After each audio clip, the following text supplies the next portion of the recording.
Dadasi bu yoqqa keling.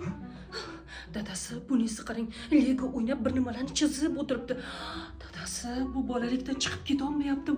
Miyasi kam rivojlanyaptimikin, ha? To'g'ri aytasan.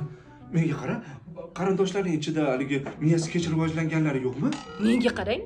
Siz nimaga darrov qarindoshlarimga yopishyapsiz? Chunki o'g'il bolaga onasida 70% genidan o'tadi ekan, otasida esa 30% xolos.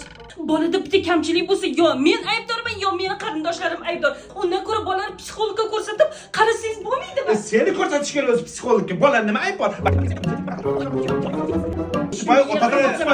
Nima bo'lyapti? Tinchlaninglar. Ukangni qara, Lego o'ynab o'tiribdi. Buni psixologga ko'rsatish kerak desam, dadang nuqul meni qarindoshlarimni ayblashdan boshqani sizga o'tmayapti. Oyi, ukam ixtiro qilishga qiziqyapti. Uni Junior IT akademiyasiga berish kerak. Unda IT dasturlashi, ingliz tilini, grafik dasturlashi o'rgatadi. Uni shundoq ham mashg'ulotlari ko'p-u. Uni uyda o'tirib o'rganadi. Hozir texnika asri, kelajagi bor dastur bu.